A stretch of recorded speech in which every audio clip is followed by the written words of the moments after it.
राष्ट्र सर्वप्रथम, राष्ट्र सर्वप्रथम, राष्ट्र सर्वप्रथम, राष्ट्र सर्वप्रथम। राष्ट्र सर्वप्रथम की बात कार्यक्रम में आप सभी राष्ट्रवासियों का हार्दिक स्वागत है। हिंद महासागर में इजरायली समुद्र जहाज पर ड्रोन अटैक, विस्फोट के बाद लगी आग, कोई हताहत नहीं। केरल में कांग्रेस के विरोध प्रदर्शन में पुलिस ने दागे आंसू गैस के गोले, सुधाकरन सहित अन्य नेता अस्पताल में भर्ती। यूपी पुलिस में भर्ती के लिए इंतजार कर रहे युवाओं के लिए बड़ी खुशखबरी। आरक्षी नागरिक पुलिस के 60,244 पदों पर भर्ती के लिए कार्यक्रम जारी कर दिया गया है। दिल्ली के मुख्यमंत्री अरविंद केजरीवाल को ईडी ने समन भेजा। समन को लेकर दिल्ली सरकार में मंत्री सौरभ भारद्वाज ने कहा, केंद्रीय एजेंसी ईडी जानती है कि अरविंद केजरीवाल 10 दिन के लिए विपश्यना पर हैं। देश भर में एक बार फिर से कोरोना वायरस संक्रमण के मामलों में इजाफा होने लगा है। देश में कोरोना के मामले 4.50 करोड़ से ऊपर पहुंच चुके हैं। भारत में लगातार कोरोना के मामलों में इजाफा देखने को मिल रहा है। स्वास्थ्य मंत्रालय द्वारा दी गई जानकारी की माने तो बीते 24 घंटे में 752 नए कोरोना के मामले सामने आए हैं। तापमान में गिरावट के साथ ही दिल्ली में घने कोहरे की चादर भी दिखने लगी है। घने कोहरे के कारण दिल्ली में 16 उड़ानों में देरी हुई है। उत्तर भारत के साथ ही दिल्ली में भी कड़ाके की ठंड पड़ रही है। इसी बीच घने कोहरे का साया भी दिल्ली के आसमान पर छा गया है। कोहरे के कारण यातायात और विमान सेवा पर भी असर होने लगा है। दिल्ली के शिक्षा मंत्री आतिशी ने कहा कि हर साल बजट का 25% शिक्षा में निवेश करना मुख्यमंत्री अरविंद केजरीवाल ने सरकार के लिए खर्च नहीं बल्कि एक निवेश है। कांग्रेस सांसद कार्तिक चिदंबरम 2011 में कुछ चीनी नागरिकों को वीजा जारी करने से जुड़े धन शोधन के मामले में शनिवार को प्रवर्तन निदेशालय के समक्ष पेश हुए। दिल्ली के लोक निर्माण विभाग मंत्री आतिशी ने रोहिणी अदालत की खस्ताहाल इमारत पर गौर किया और अधिकारियों को 30 दिसंबर तक परिसर के वार्षिक रखरखाव अनुबंध का मसौदा तैयार करने के निर्देश दिए। दिल्ली के उपराज्यपाल वीके सक्सेना ने राष्ट्रीय राजधानी के सरकारी अस्पतालों में आपूर्ति की जा रही गैर मानक दवाओं की सीबीआई जांच की सिफारिश की है। मुख्य सचिव को लिखे एक नोट में सक्सेना ने कहा है कि यह चिंता का विषय है। निजी और सरकारी प्रयोगशालाओं में परीक्षण की गई ये दवाएं मानक गुणवत्ता की नहीं निकली। लोकप्रिय जन जन की आवाज, सत्य के पुजारी, ना काहू से दोस्ती ना काहू से बैर, मार्ग पर चलने वाले, राष्ट्र सर्वप्रथम का उद्घोष। इंडिया दर्पण हिंदी दैनिक अपने स्थापना के 28 वर्ष सफलतापूर्वक गुजारकर 16 दिसंबर 2023 को 29वें वर्ष में प्रवेश करने जा रहा है। समस्त राष्ट्रवासी, विज्ञापनदाता, पाठक, शुभ चिंतकों को इंडिया दर्पण दैनिक मदर इंडिया पत्रिका परिवार की ओर से हार्दिक शुभकामनाएं।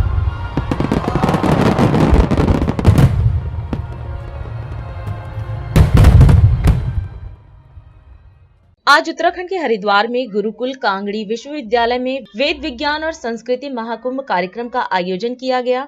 इस कार्यक्रम में उपराष्ट्रपति जगदीप धनखड़ व मुख्यमंत्री पुष्कर सिंह धामी भी शामिल हुए। उपराष्ट्रपति जगदीप धनखड़ ने कार्यक्रम को संबोधित करते हुए कहा कि गुरुकुल कांगड़ी विश्वविद्यालय हरिद्वार हमारी संस्कृति और सांस्कृतिक विरासत, इसके संरक्षण सृजन का प्रमुख केंद्र है।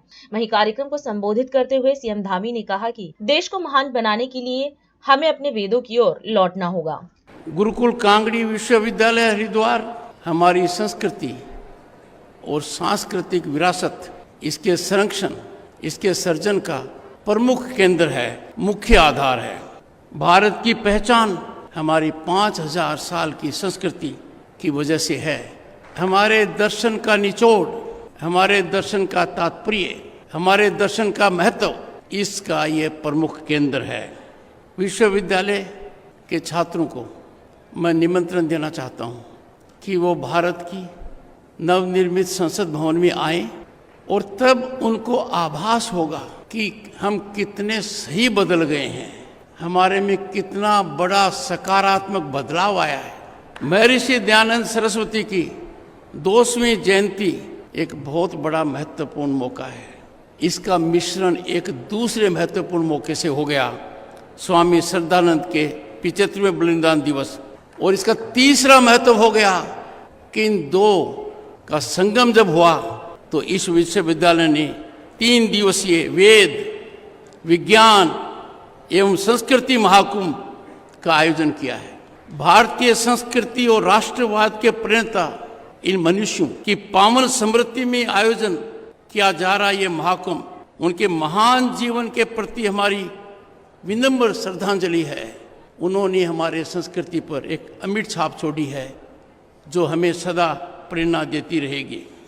आज ये बहुत ही भव्य और दिव्य कार्यक्रम गुरुकुल कांगड़ी विश्वविद्यालय में आयोजित हो रहा है और मैं सबसे पहले तो आज देश के उपराष्ट्रपति आदरणीय जगदीप धनखड़ जी का उत्तराखंड आगमन पर आप सबकी तरफ से, अपनी तरफ से, देवतुल्य उत्तराखंड की जनता की ओर से उनका हार्दिक स्वागत करता हूं। इसके साथ ही मैं वेद विज्ञान संस्कृति महाकुंभ की भी आप सभी को हार्दिक शुभकामनाएं देता हूं, बहुत बधाई देता हूं।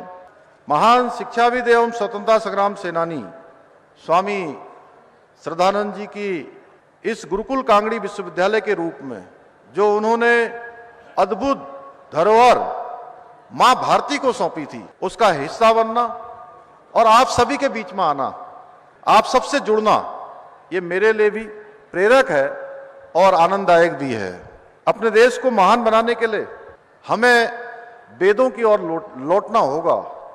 वेदों की ओर लौटने से महर्षि दयानंद के उद्घोष को अपने जीवन का ध्येय बनाना होगा, उसी दिशा में हमको आगे बढ़ना होगा। तब जाकर हम पुनः वही विश्व गुरु का स्थान, उसी स्थान पर आरूढ़ हो पाएंगे जिसके बारे में हमारे ऋषियों ने, मुनियों ने हमेशा कल्पना की। इस प्रकार के कार्यक्रमों के द्वारा ही वेदों में जो निहित ज्ञान है उसको जन जन तक पहुंचाने का जो मार्ग है वो प्रशस्त किया जा सकता है। पूर्व प्रधानमंत्री चौधरी चरण सिंह जी की जयंती व किसान सम्मान दिवस 2023 के अवसर पर कार्यक्रम का आयोजन किया गया। इस अवसर पर मुख्यमंत्री योगी आदित्यनाथ भी कार्यक्रम में मौजूद रहे। समारोह को संबोधित करते हुए सीएम योगी ने महान किसान नेता व देश के पूर्व प्रधानमंत्री चौधरी चरण सिंह जी की 121वीं जयंती पर उन्हें विनम्र श्रद्धांजलि दी। सीएम ने कहा कि चौधरी चरण सिंह ने अन्नदाता किसानों का जीवन बदला, उनके योगदान को भुलाया नहीं जा सकता है। उन्होंने किसानों के लिए जो कहा वह कर दिखाया। उन्होंने कहा कि चौधरी चरण सिंह ने कहा था कि जब तक किसान गरीब रहेगा देश का विकास नहीं हो सकता। पहली बार किसानों ने महसूस किया है कि वे सरकार के एजेंडे का हिस्सा हैं और पहले स्थान पर हैं। यह प्रधानमंत्री ने 9.5 साल में महसूस कराया है। किसान बहनों और भाइयों, भारत माता के महान सपूत और महान किसान नेता देश के पूर्व प्रधानमंत्री चौधरी चरण सिंह जी की आज 121वीं पावन जयंती है। इस अवसर पर चौधरी साहब को देश की सेवा के लिए, अन्नदाता किसानों के जीवन में किए गए उनके प्रयासों के लिए स्मरण करते हुए, नमन करते हुए विनम्र श्रद्धांजलि अर्पित करता हूं। हम सब जानते हैं कि चौधरी साहब ने देश के अन्नदाता किसानों के लिए बहुत सारे महत्वपूर्ण बातें कही थी और उस समय जब आबादी भी कम थी और वे स्वयं उन्होंने स्नातकोत्तर की पढ़ाई लॉ से की थी, लेकिन किसान और कृषि पृष्ठभूमि होने के नाते उनका बहुत सारे मुद्दों पर बहुत स्पष्ट राय थी कि जब तक किसान गरीब रहेगा भारत अमीर नहीं हो सकता। ये चौधरी साहब की बातें थी। ग्रामीण भारत ही असली भारत है। भारतवर्ष की समृद्धि का मार्ग देश के खेत एवं खलियान से होकर के गुजरता है, या जागरूक जनशक्ति ही सबसे बड़े लोकतंत्र का आधार है। और इसके लिए उन्होंने ढेर सारे कार्यक्रम और रिफॉर्म करने की दिशा में वे आगे बढ़े। बिचौलियों द्वारा किसानों के शोषण को बंद करने के लिए मंडी बिल पारित कराने का कार्य हो, उत्तर प्रदेश में होर्डिंग अधिनियम के समेकन की प्रमुख भूमिका हो, लघु सीमांत श्रेणी के किसानों के 3.5 एकड़ तक भूखंडों को भू राजस्व के भुगतान से छूट दिलवाने का मामला हो, उर्वरकों को बिक्री कर से मुक्त कराने का मामला हो, या काम के बदले अनाज कार्यक्रम की शुरुआत हो, या फिर राष्ट्रीय कृषि ग्रामीण विकास बैंक की स्थापना जैसे महत्वपूर्ण ऐसे कार्य थे जो चौधरी साहब ने अपने समय में किसानों के साथ जुड़ करके अन्नदाता किसानों के जीवन में व्यापक परिवर्तन करने के अभियान को आगे बढ़ाया था। और ये हमारा सौभाग्य है कि सन 2001 में जब भारतीय जनता पार्टी की सरकार ही प्रदेश में कार्यरत थी, उस दौरान चौधरी साहब के इन सपनों को जमीनी धरातल पर उतारने के लिए चौधरी साहब के जन्मदिन को किसान सम्मान दिवस के रूप में हम मना सकें, इस दृष्टि से राज्य सरकार ने जिस कार्यक्रम को आगे बढ़ाया था, आज ये अपनी एक नई ऊंचाइयों को प्राप्त कर रहा है। वे स्वतंत्रता संग्राम सेनानी थे, अच्छे प्रशासक थे और एक महान किसान नेता भी थे। भाइयों बहनों, पिछले 9-9.5 वर्ष के अंदर हमने बदलते हुए भारत को देखा है। पहली बार देश के अन्नदाता किसानों ने इस बात को महसूस किया है कि किसान भी किसी सरकार के प्राथमिक एजेंडे का हिस्सा है। इसके लिए प्रधानमंत्री मोदी जी के नेतृत्व में जो कार्यक्रम चले हैं पिछले 9.5 वर्ष के अंदर, वे हम सबके सामने। किसान की उपज को सुरक्षा की गारंटी देना, प्रधानमंत्री फसल बीमा योजना का कार्यक्रम हो या प्रधानमंत्री कृषि सिंचाई योजना के कार्यक्रम, हर खेत तक पानी पहुंचे, अन्नदाता किसान को किसी के सामने हाथ न फैलाना पड़े, लागत का 1.5 गुना दाम अन्नदाता किसानों को MSP का ईमानदारी के साथ उन तक पहुंचाने का कार्यक्रम हो, या फिर प्रधानमंत्री किसान सम्मान निधि के माध्यम से अन्नदाता किसानों के जीवन में व्यापक परिवर्तन करते हुए अब तक 15 किस्त प्रधानमंत्री किसान सम्मान निधि का हमारे अन्नदाता किसानों के पास पहुंच चुका है। अकेले उत्तर प्रदेश में 2,61,00,000 किसानों के खाते में 60,000 करोड़ रुपए से अधिक की राशि पहुंच चुकी है और बिना भेदभाव के पहुंच रही है। आपके परिश्रम का परिणाम है कि हमने अपने कृषि विकास की दर को 9% तक पहुंचाया है, लेकिन इसको आने वाले समय में अगर हमें प्रधानमंत्री जी के विजन के अनुरूप प्रदेश को 2027-28 तक $1 ट्रिलियन की इकोनॉमी बनना है, तो हमें वर्तमान की विकास दर को इससे 3 गुना रफ्तार से आगे बढ़ाना पड़ेगा। और इसके लिए मैं आपका आह्वान करूंगा कि उत्तर प्रदेश में ये संभावना है और इस संभावना को परंपरागत खेती के साथ साथ वेजिटेबल की खेती, स्ट्रॉबेरी, ड्रैगन फ्रूट, इन सब में भी और नेचुरल फार्मिंग की दिशा में भी आप कार्य करेंगे। और इस अवसर पर जो पूर्व प्रधानमंत्री चौधरी चरण सिंह जी की पावन जयंती के अवसर पर, जिसे हम किसान सम्मान दिवस के रूप में इस आयोजन को यहाँ पर कर रहे हैं, इस अवसर पर मैं आप सबको इस बात के लिए आश्वस्त करता हूँ कि उत्तर प्रदेश सरकार आपके हितों के लिए पूरी प्रतिबद्धता के साथ, डबल इंजन की ये सरकार, केंद्र और राज्य दोनों सरकारें ईमानदारी के साथ प्रयास करते हुए कार्य कर रही है और आपको हर प्रकार से खुशहाल रखने, आपकी समृद्धि का मार्ग प्रशस्त करने के लिए पूरी ईमानदारी के साथ कार्य करेगी। आप सबके प्रति मेरी शुभकामनाएं। धन्यवाद। जय हिंद। कुरुक्षेत्र में 48 कोस तीर्थ सम्मेलन का आयोजन किया गया। इस अवसर पर मुख्यमंत्री मनोहर लाल खट्टर भी मौजूद रहे। कार्यक्रम को संबोधित करते हुए सीएम खट्टर ने 48 कोस तीर्थ में सभी तीर्थों की मिट्टी को नमन किया और कहा कि यहाँ एक ही स्थान पर सभी तीर्थों के दर्शन होते हैं। इसके साथ ही सीएम ने कहा कि 48 कोस के तीर्थों का निरंतर विकास किया जा रहा है। कुरुक्षेत्र देश ही नहीं दुनिया में गौरवपूर्ण स्थान है। यहाँ जियो गीता संस्थान बनाया गया है। अक्षरधाम मंदिर, इस्कॉन मंदिर और ज्ञान मंदिर बनाया जा रहा है। निरंतर विकास हो रहा है। इस कार्य में सरकार महत्वपूर्ण भूमिका निभा रही है। 48 कोस क्षेत्र का जिसका वर्णन अभी हो रहा है, ये सब तीर्थ है। सब तीर्थों की मिट्टी अपने लिए पवित्र है। मैं सामने दर्शन कर रहा हूं, सब तीर्थों की यह मिट्टी आई हुई है। मैं इस सब तीर्थों का यही इसी स्थान के ऊपर मैं नमन करता हूं।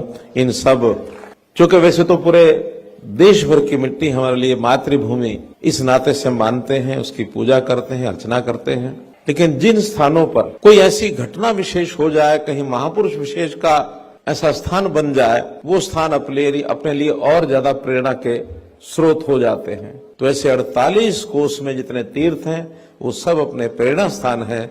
उन स्थानों से पधारे पूज्य संतजन, वहां की समितियों के सभी पदाधिकारीगण, उन सब गांवों के आए हुए यहाँ पंच सरपंच बंधु, कैसे यह अनूठा संगम है। शुरुआत हजारों वर्ष पहले गीता के संदेश से यहाँ शुरू हुई और उस समय भगवान कृष्ण ने जो बात कही श्रीमद् भगवत गीता के माध्यम से, ऐसा नहीं कि उसी समय के लिए वो लागू थी, अच्छी थी, उसी के लिए प्रासंगिक थी, बल्कि उतनी ही आज भी गीता की शिक्षा वो प्रासंगिक है। गीता सार्वभौमिक है, सार्वदेशिक है, सार्वकालिक है, शाश्वत है। तो इस गीता का जो मर्म है वो महाभारत के युद्ध में से निकला और महाभारत का युद्ध केवल थानेसर में, कुरुक्षेत्र स्थान पर नहीं, बल्कि इतने सारे क्षेत्र में जिसके आज हम प्रतिनिधि बैठे हैं, अभी तक पहले बताया गया कि 132 स्थान है जिनका सर्वेक्षण हुआ है, जहां कोई तीर्थ है, मंदिर है, कोई कहीं की घटना कहानी जुड़ी हुई है। कुछ महीने पहले ये सर्वेक्षण टीम ने और खोज निकाली तो 32 स्थान और निकले, तो उसमें से फिर बाद में जोड़ करके उसको 164 बनाया गया। कुल मिलाकर इतिहास में हमारे साहित्य में वर्णन मिलता है कि ये 327 स्थान है। अब उन 327 की भी सबकी जानकारी तो नहीं, लेकिन 164 के बाद खोजते हुए सर्वेक्षण में 18 स्थान और मिल गए हैं, तो आज से ये संख्या 182 हो गई है। उन 18 स्थानों में सर्वाधिक 12 स्थान तो कैथल जिले में है, 4 स्थान जींद में है, एक कुरुक्षेत्र में, करनाल, यानी इन सब नामों से कुंड वहां जो बने हैं वो भी उस समय के तीर्थ स्थल हैं। कैसा ये क्षेत्र देश और दुनिया के लिए कितना संदेश दे रहा है, कितनी सुगंधी यहां से बिखर रही है। इन्हीं 48 कोस के दायरे में 367 स्थान, 367 स्थान, जिसमें से भी कुल 182 लगभग आधे स्थानों की पहचान हुई है। गीता कोई आज का विषय नहीं है, हजारों वर्ष पूर्व ये विषय शुरू हुआ। एक छोटा उत्सव यहाँ गीता महोत्सव के नाम से चलता था। सबसे पहले तो 2002 में प्रधानमंत्री उस समय श्री अटल बिहारी वाजपेयी जी ने इसको न केवल अपने कुरुक्षेत्र तक सीमित रखा, बल्कि इसको प्रदेश यानी देशव्यापी, राष्ट्रव्यापी कहा कि दूसरे प्रांतों में भी इसकी छटा बिखरनी चाहिए, वहां कार्यक्रम होने चाहिए। और फिर आज के प्रधानमंत्री श्री नरेंद्र मोदी जी ने जब ये कहा कि अगर इसको विश्वव्यापी बनाना है तो कुरुक्षेत्र के अंदर हमको एक बड़े स्वरूप के अंदर इसकी मान्यता दिलानी पड़ेगी। और जब 2014 में उन्होंने कहा, हमारी सरकार 2014 में आई, हमने आते ही विचार किया कि क्यों नहीं इसका अंतर्राष्ट्रीय स्वरूप बनाया जाए। और 2016 से लगातार ये 8वां वर्ष है। अब इस उत्सव का स्वरूप जो है विश्वव्यापी बन गया है। आज 17 दिन हो गए, कल 18वां दिन है। योजना से 18 दिन का ये उत्सव के 18 अध्याय हैं, तो 18 का एक आंकड़ा लेकर के हम चलें और इसको, इन तीर्थों को और कैसे आगे बढ़ाया जाए। कुरुक्षेत्र की ये गीता जयंती का जो स्थल है, इसकी तो योजनाएं हमारे केंद्र सरकार की ओर से भी बन रही हैं, हरियाणा सरकार की ओर से भी बन रही हैं, हमारे जो टूरिज्म डिपार्टमेंट है वो भी बना रहा है। लेकिन जो ये अलग अलग स्थानों के तीर्थों की जो खोज हो रही है, वहां के लिए कुछ किया जाए। तो 4 वर्ष पहले मैंने स्वयं एक एक जिले में जाकर के सभी 5 जिलों में 5 दिन लगाए। जो आवश्यकता महसूस हुई, कहीं सरोवर का पुनरुद्धार करना है, कहीं मंदिर के अंदर कोई चीज की आवश्यकता है, कोई शेड बनाना है, कहीं शौचालय बनाने हैं, कहीं घाट बनने हैं, तो इन सब स्थानों के लिए जहां जैसी आवश्यकता थी उन योजनाओं को उन्होंने बनाया है। अब मैं ऐसा अनुमान लगा सकता हूं कि लगभग इन स्थानों के ऊपर अभी तक 100 करोड़ रुपए का खर्च अनुमान तक हो चुका होगा, कुरुक्षेत्र के इन स्थानों को छोड़कर। और उसके अंदर 50 से ऊपर स्थानों पर काम पूरे हो गए हैं, इतने ही काम अभी चालू भी हैं। तो यहाँ भी लोग जो तीर्थ स्थान वाले आएंगे, अक्षरधाम मंदिर है, इस्कॉन मंदिर है, ज्ञान मंदिर है, इन सब मंदिरों की एक प्रकार से जो योजना बनी है, ये अपने आप में इस तीर्थ को 4 चांद लगाएगा। ये जो तीर्थ हमारा कुरुक्षेत्र थानेसर का है, इस संबंध में जो आप सुझाव देंगे, सरकार अपनी ओर से उसको पूरा करने की कोशिश करेगी। बहुत बहुत धन्यवाद, बहुत बहुत आभार। अभी समय है एक ब्रेक का, हम चलते हैं ब्रेक पर, आप कहीं जाए नहीं, छोटा सा break. Powered by Kamal Buildtech Private Limited, fulfilling promises. With our professional team and experience of delivering projects, in past we guarantee you peace of mind and top quality work in an affordable price. लोकप्रिय जन जन की आवाज, सत्य के पुजारी, ना काहू से दोस्ती ना काहू से बैर, मार्ग पर चलने वाले, राष्ट्र सर्वप्रथम का उद्घोष। इंडिया दर्पण हिंदी दैनिक अपनी स्थापना के 28 वर्ष सफलतापूर्वक गुजारकर 16 दिसंबर 2023 को 29वें वर्ष में प्रवेश करने जा रहा है। समस्त राष्ट्रवासी, विज्ञापनदाता, पाठक, शुभ चिंतकों को इंडिया दर्पण दैनिक मदर इंडिया पत्रिका परिवार की ओर से हार्दिक शुभकामनाएं। और अधिक खबरों के लिए आप हमारे YouTube चैनल दैनिक इंडिया दर्पण को अभी सब्सक्राइब करें और नोटिफिकेशन के लिए बेल आइकन को प्रेस करना ना भूलें। राष्ट्र सर्वप्रथम की बात कार्यक्रम में ब्रेक के बाद एक बार फिर आप सभी राष्ट्रवासियों का स्वागत है। झारखंड के रामगढ़ में आपकी योजना आपकी सरकार आपके द्वार कार्यक्रम का आयोजन किया गया। इस अवसर पर मुख्यमंत्री हेमंत सोरेन ने कार्यक्रम में प्रतिभाग किया।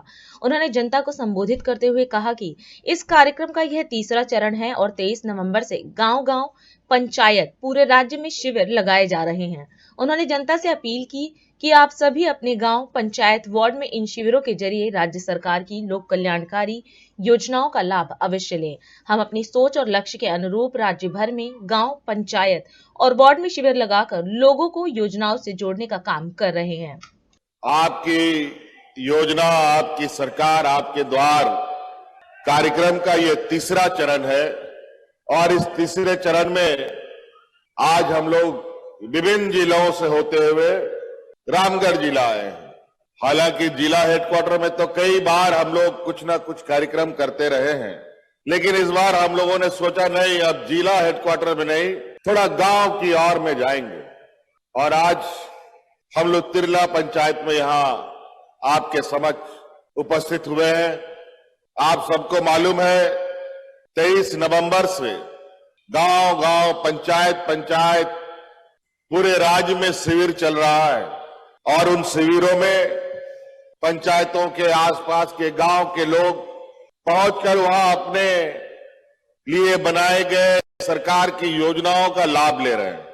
इसी दौरान हम भी समय समय पर विभिन्न जिलों में जाकर जो हमने अभियान चलाया है 23 नवंबर से, वो ठीक ठाक चल रहा है कि नहीं चल रहा है, इसका आकलन करने के लिए हम भी पहुंचते हैं।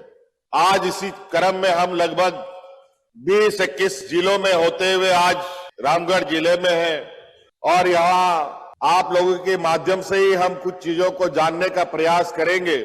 शिविर पहली बार नहीं लगा है, ऐसे शिविर हम लोगों ने 2021 से प्रारंभ किया है। 2021 में भी सरकार आपके दरवाजे खटखटा रही थी और शिविर लगा रही थी। फिर 2022 में भी शिविर लगा, अब ये 2023 में हम शिविर लगाए और इसके तहत हम लोगों ने गांव गांव में, जहां कभी कोई पदाधिकारी गया नहीं, जहां आने जाने का कोई रास्ता नहीं है, वहां पर भी लोग बैलगाड़ी से, ट्रैक्टर से, मोटरसाइकिल से पदाधिकारी, जनप्रतिनिधि पहुंच कर शिविर लगा रहे थे। पहला शिविर में 35 लाख लोगों के तकलीफों के आवेदन, दूसरे शिविर में 55 लाख से अधिक गांव से समस्याओं के आवेदन, लगभग 1 करोड़ आवेदन हमें मिला। हम लोग सरकार बनाए तो आपको मालूम होगा कि हमारे सरकार बनने के बाद ठीक से मंत्री सब लोग भी शपथ ग्रहण नहीं किया, कुर्सी नहीं बैठा कि कोरोना कोविड जैसा महामारी आ गया, सब लोग घरे में बंद रह गया।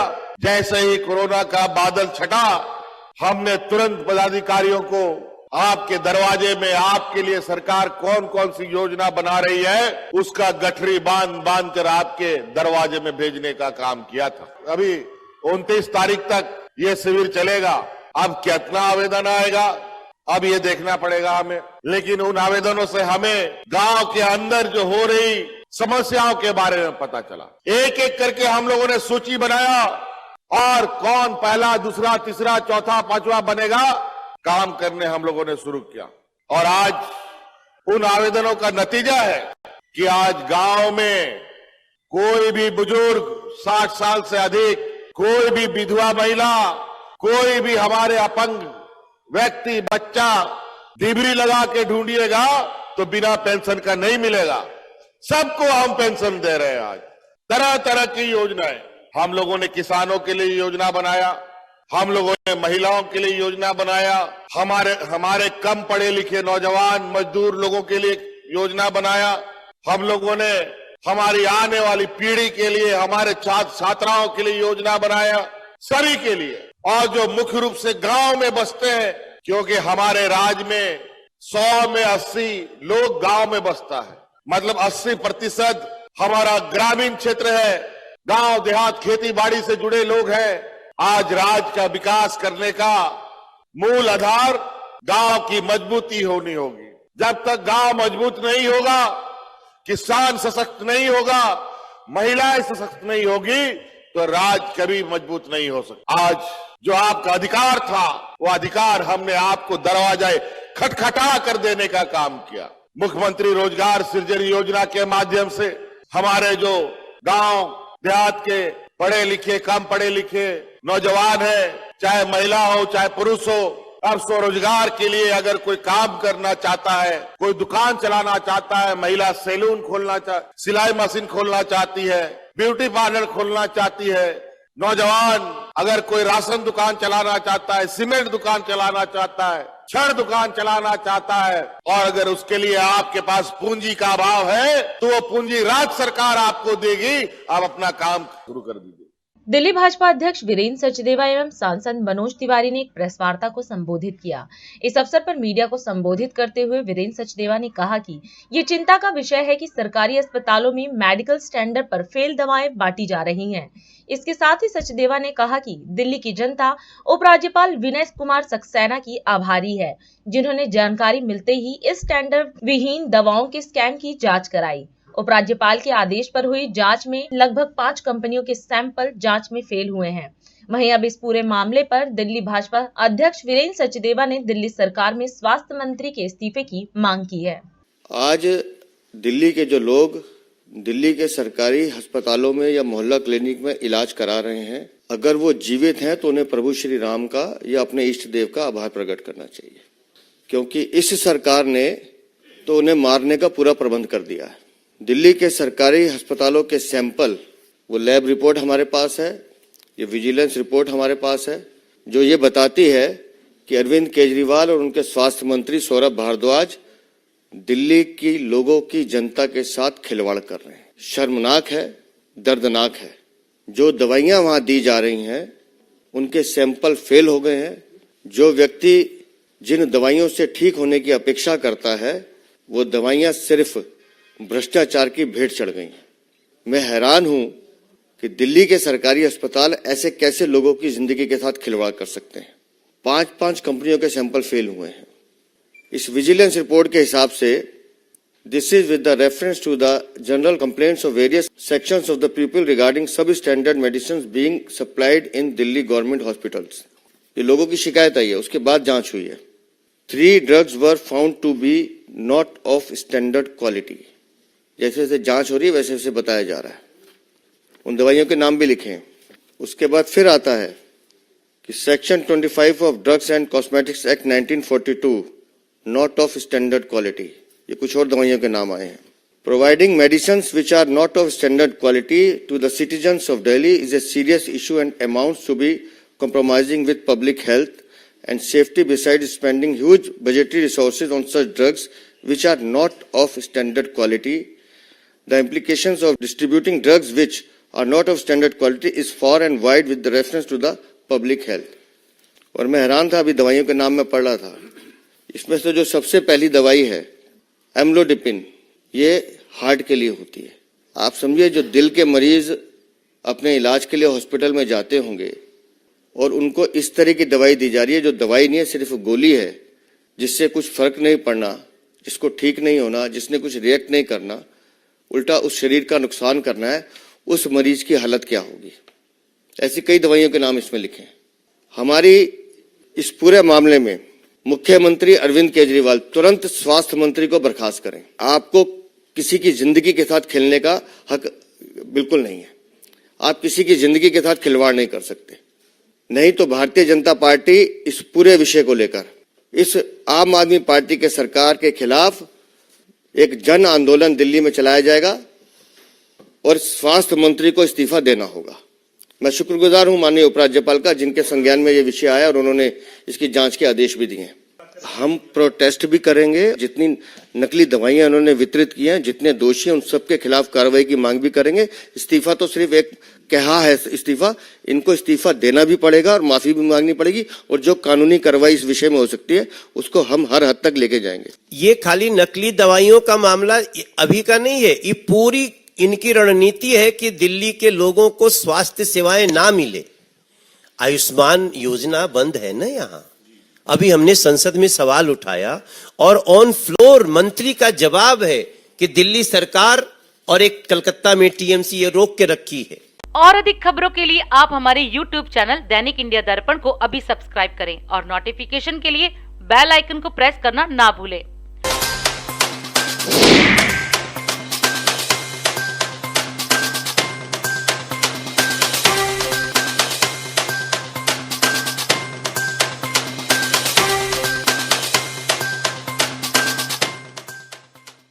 आज हम इस कार्यक्रम में आपसे विदा लेते हैं। आप अन्य खबरों के लिए बने रहे।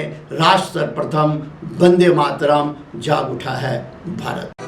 राष्ट्र सर्वप्रथम, राष्ट्र सर्वप्रथम, राष्ट्र सर्वप्रथम, राष्ट्र सर्वप्रथम।